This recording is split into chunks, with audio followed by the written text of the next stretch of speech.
Hi, everyone. I'm Teresa Lisum coming to you on this episode of Evolving Women with my amazing guest co host, Rita Desnoyers-Garcia. And we're evolving women. I'm evolving. You're evolving. We're all evolving. So let's help each other to evolve. We're here to bring you uplifting messages, new perspectives, empowering tools, fresh insights, new resources, maybe plant some new seeds. You're going to hear anything from wellness ideas, mindset shifts, self-belief strategies. You never know what you're going to get. But we are dedicated to being a source of inspiration for you.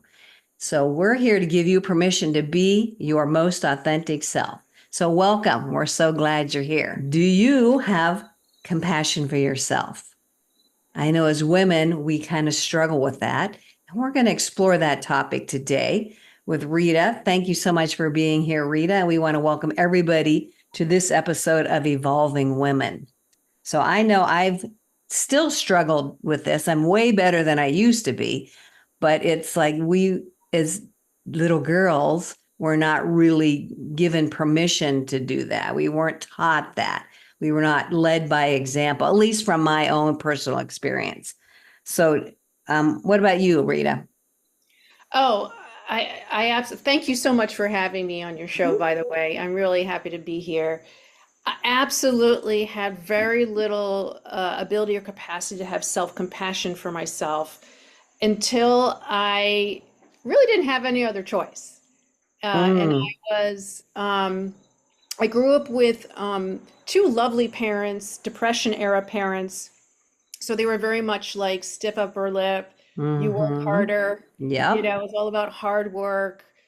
If you have emotions, Yes. you kind of keep them tamped down a little bit, Did and we you have the don't have same a pity parents? party. Yeah, exactly. I think it's a generational thing. And to me, the compassion I thought was about pity, self-pity. So it seemed Mm, kind of like a strategy that wasn't helpful until mm, I became a mother of three young children. I had three children, four and under, and I was working my business, and it was not going well.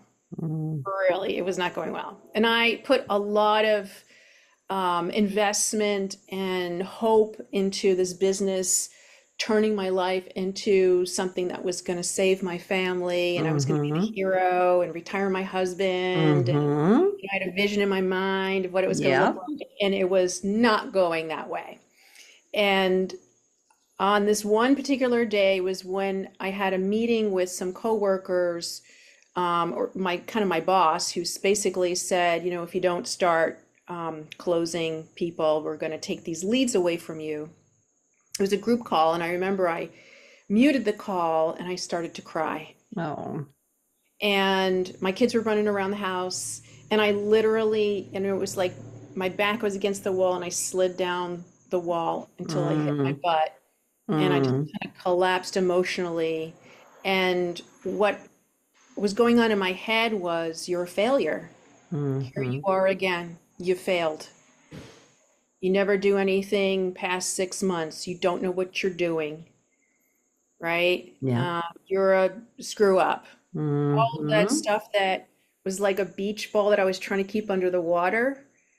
It was like I lost my balance and the beach ball came up, Mm, and I couldn't get it back under the water again. mm.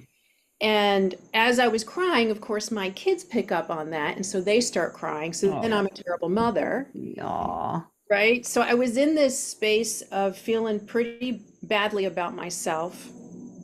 And so that got me to hire a coach.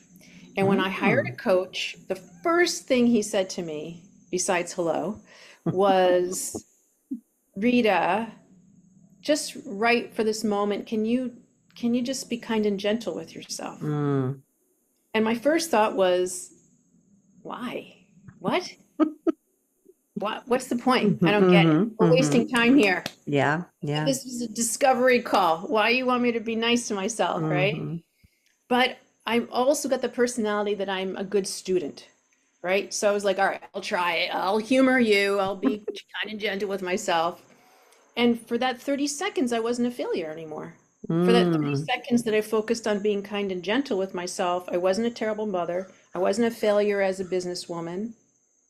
I wasn't a quitter or a screw up or, lazy or whatever those kind of yucky negative Yeah. things that were coming up.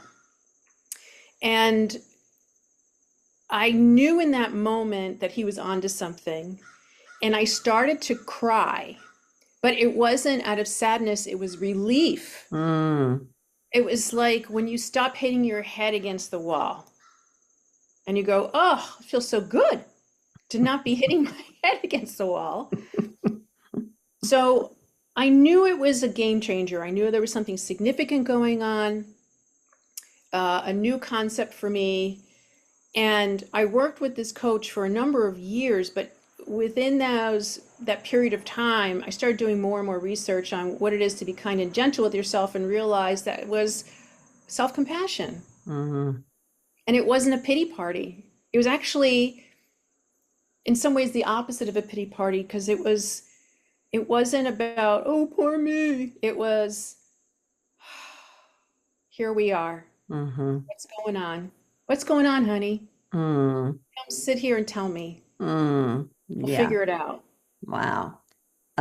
Yeah, that whole negative self-talk is just huge for so many people. And we don't talk to our friends and loved ones like that. Why do we think it's okay to talk to ourselves that way? Yeah, And, absolutely. and Yeah, when you think about it, like just logically, intellectually, like, oh, that makes sense. But that doesn't always stop right. that train of thoughts, doesn't interrupt the pattern. It's just because it's like a default Yeah, way of thinking, and we have to consciously and intentionally break that cycle and create something new. absolutely. And we learn this from childhood. We learn this from parents who are even great parents, Yes. Yeah. right? Because it's not, obviously people have trauma and sometimes they have parents who are really not equipped to parent, Yeah. or they have some real issues and all that can happen. But basically what happens is when you're really young, like between 0 and 7, Yeah. you're not filtering things. You're just taking everything in. So Mm-hmm. you can even have something happen in your childhood that's quite benign from the outside observer, but you as a child don't understand, oh, my mom had a bad day, or Mm-hmm. oh, my dad is grieving, or Exactly. oh, my parents have substance abuse issues, or Mm-hmm. they just got a bad phone call. You don't Mm-hmm. understand that. All you know is this thing is happening. It must be my fault. Yes. Yes. It must be there's something wrong with me. What Mm-hmm. can I do to make this better? How do I get the love? Right? And then everything starts from there. Yeah. We're, like you said, we're being programmed at that age, Yeah. if you want to refer to it as that. And we just, like you said, we assume it's us. Everything's our fault. They're Yes. yelling at me because I'm a Yeah. bad person, whatever. Yeah. And I don't know if there's any way to change that for a child. I mean, maybe that's something they have to go through. I don't know. I never really thought about it too deeply. But like you said, even as really exceptional parents, that's not going to keep that child from taking in that remark and holding it. I mean, we do this for life. I remember remarks from authority figures like teachers or whoever. And it was one little innocent remark, but it stayed with me for Yeah. years. And it's only as I got older that I was able to unravel it, let it go, think about it, understand that it was not a truth, but yet it dictated certain parts of my life. Absolutely. And that's I just crazy when you think about it. I know, but it comes up as it needs to come up. I really do feel like I've reinterpreted when things are going sideways as an opportunity to review and release Mm, because I'm love ready. that. So it's not that I'm being punished or life is unfair or Mm-hmm. I'm a bad person. It's, oh, something's happening. Mm, For me to look at it and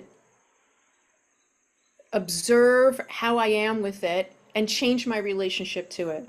So I'll give Love you that. an example. I've written a couple books. The first book I wrote was through a program where you literally write what they call a pocket book. So in other words, it's a book that's about pocket size that can fit in your pocket. Mm-hmm. And the whole program is you write this little book and then you make more information available on your website. It's a great marketing tool, blah, blah, blah, blah. So I wrote this book about abundance, like how to have a more abundant life. And I was going through the editing process where I had several of my friends basically editing the book and giving me feedback. Mm-hmm. And one night I was in the bathtub and just kind of like reflecting on my day, and I felt like I wanted to kill myself. And this is not a usual thought that I had. It was, and it was all, it was just this sort of like, oh, you should just stop, why bother? And I was like, whoa, so ding, something's going on. Pay attention, what's going on? Mm-hmm. Mm-hmm. And it was all around the editing of the book. And I realized that it got triggered by what my sophomore high school teacher said to me, right? Now, what he said to me was probably not the best thing to say to a student, but it wasn't terrible. What he said to Mm-hmm. me was this. I gave him a paper I wrote, right? And it was a B, and I was like, why, how do I make this an A paper? And he Mm-hmm. said, I don't know. Just some people have the ability to write A paper. I don't know if there's really anything you can do about it. Wow. Yeah, that's how I took it in, and I thought, Yeah, yeah. and what I interpreted that is you're never going to be able to get to that level. There's nothing Mm. you can do. This is just where you are. You're never going to be better. Wow. And Whew. now, if I had observed that and observed him, I would be like, not a great thing as a teacher for Mm-hmm. to say to a student. Right. But I'm like, wow, now I feel like I want to kill myself because something Man, years some later. something Wow. my sophomore English teacher said to Mm, me. mm, So it allowed me to clear that, right? And then go, okay, this was something that my sophomore year English teacher said. Who knows why he said it? Maybe I had a fight with somebody. Who yeah, knows? yeah, Maybe he was yeah. sick of me bugging him about my grades, whatever. Mhm. And since I was able to kind of pinpoint that and clear it, I stopped feeling suicidal, and I was able to take in the edits better and realize that I was actually a fairly decent writer and that every writer needs editors, Mhm. and that we work as a team to Yeah. make the best material we can. And I've written books since then. I haven't had any of those issues. I just, Mm. but it kind of needed to be there to get my attention. Like, what's Yeah, going to get your right, attention, right. Rita? You need to clear Wow. this thing. What's going to get your attention? Let's get her to contemplate suicide. Wow. Yeah, I was that like, would get attention, man. But yeah, you had the self-awareness to stop and reevaluate that thought. yeah, And I don't think everybody has that awareness. no. And yes, absolutely. Mhm. Yeah, by for whatever reason, I'd been doing a lot of work and getting a lot of coaching by that point. So that was very helpful. Also, I'm sure I talked to my coach about it and just said, "You're not going to believe what happened in the bathtub the other night." And so that was super helpful too, because he was very good at helping me reframe Mhm. things to empower me to make the changes I need to make. Mhm. The benefits of a coach, huh? You just gave us some of that, some of those benefits. Um, I want to ask you, like, so you kind of were able to pinpoint it to that sophomore teacher. What if somebody can't pinpoint where that thought's coming from and why it Yeah, came up? yeah. So um, I would say if you're feeling this intense emotion, and there's a lot of times where I can't even name the emotion. It That's just true. feels like this heaviness and it feels Yeah. really awful, but I'm not sure if it's anger or dread or fear.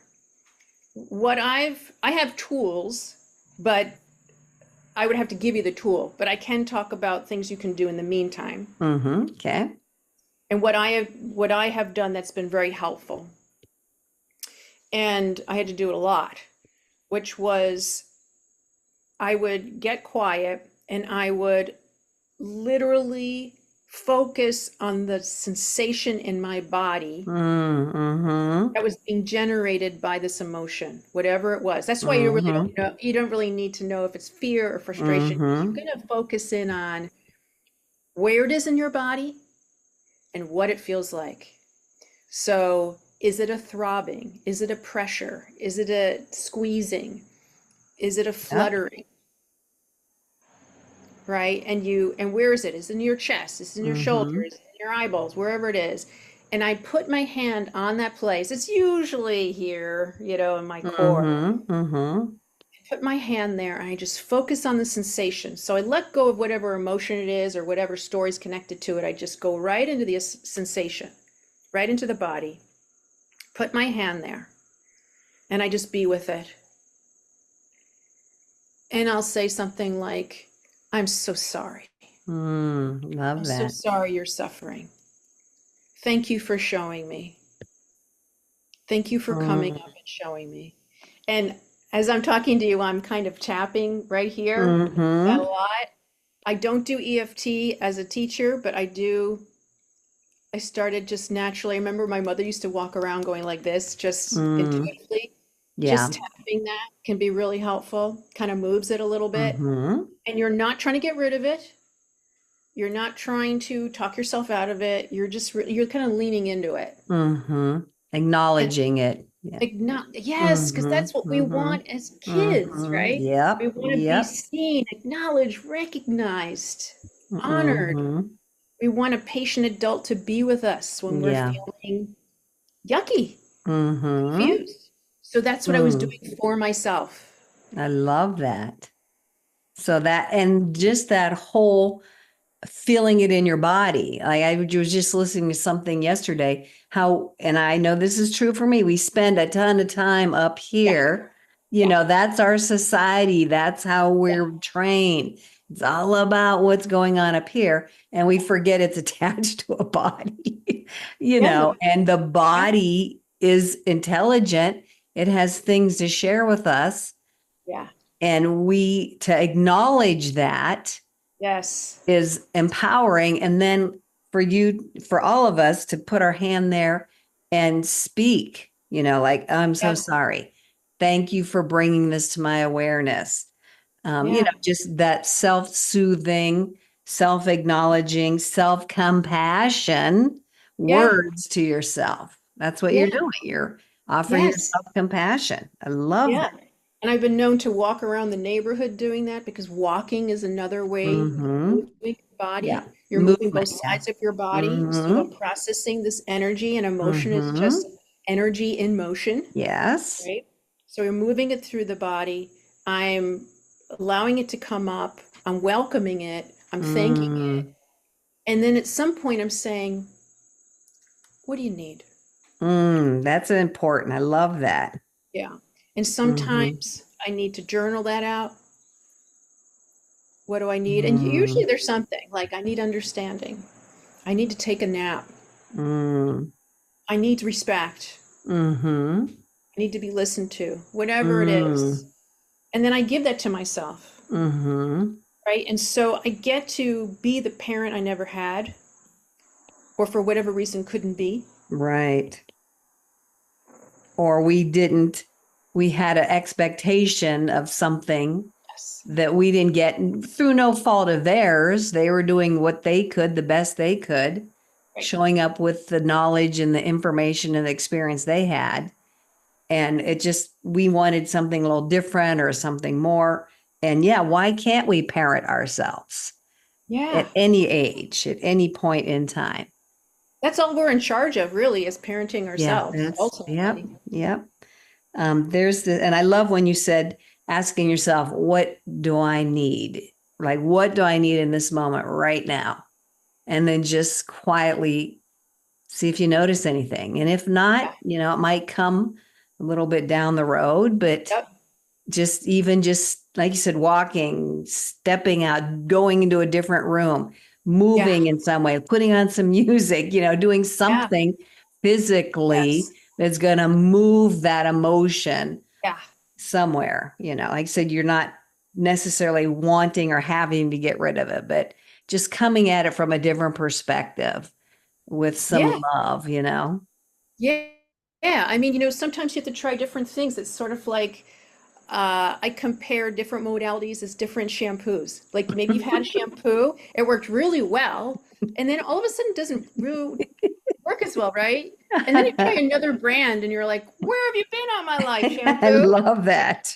So you try different things and see what fits. So sometimes it's taking off your shoes and going into the backyard or a grassy place and just Mm, feet on the ground or laying on your back on the ground and watching the clouds go by. So hmm. powerful. Yeah, yeah. So powerful. Just breathing, taking some deep breaths, some Yep. conscious, intentional deep breaths. We tend to forget about that, you know. Yeah. It's right Yes. there with us, available every moment in time.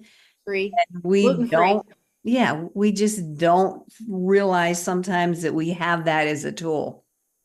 Yeah, I say, I'm a little cheeky sometimes, so I'll say breathing is rather underrated. It's pretty important, yet we don't pay attention to it. That But is it's so trending true. now. It's trending. But you're right. But when we're up here all the time, we're forgetting what's happening down here, Yeah. even the breathing part. How Yeah. many times do we, for me personally, like I'm holding my breath, focused Yeah. on something, and I'm sure I'm contracted and tight. Yep.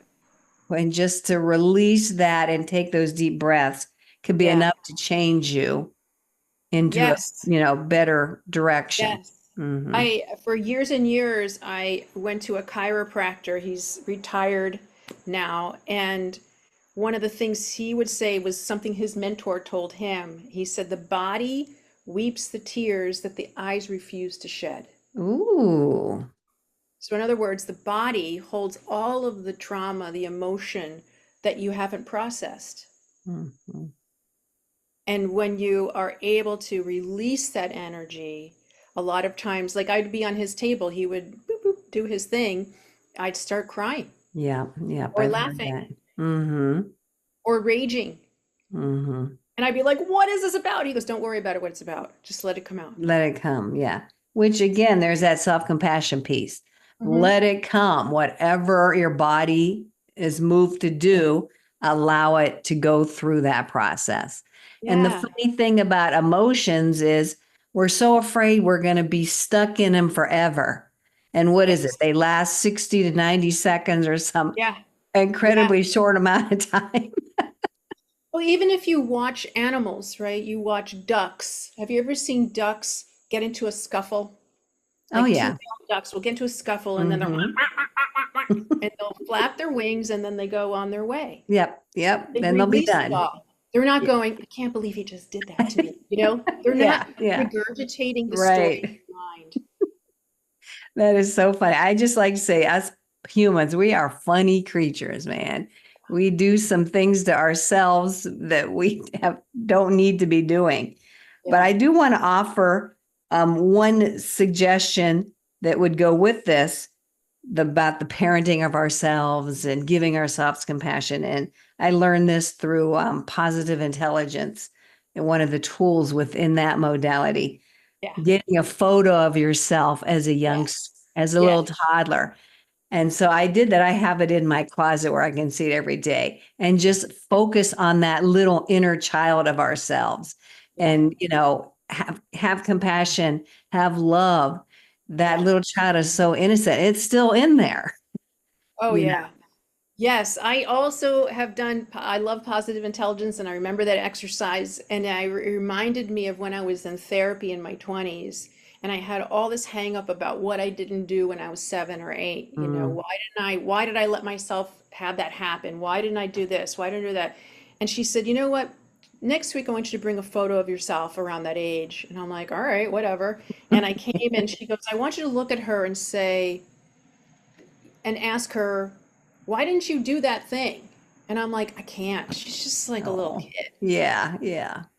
And then I realized, oh, okay. But you forget. You do. You do. I mean, sometimes I think we have adult bodies, but we're still kids inside this big body, but we still can feel like a little kid, or we react in a way that's not appropriate for an adult. Like it's so, even though we look adultish, some of us Yeah. are not, and we can honor that little child within us. And Oh, so if you're absolutely. having, and my thoughts, and I'm just going to offer this to our listeners, if you're having trouble having compassion for yourself, find that little picture of yourself or think of yourself at a young age and offer that part of yourself, that compassion and Yeah, that love. And, then it'll kind of translate and work its way to you as you are now. But absolutely. Because when you're triggered, when you're in that intense negative emotion, that's who's running the show. yeah, yeah, that's That a little good point. kid, That is right? true. I remember I had a lot of issues around money. I was really scared around money, like what to do and everything. And I remember my coach saying, have you looked at your finances? And I'm like, I don't want to look at it, like I don't Hmm. know if I want the bad news.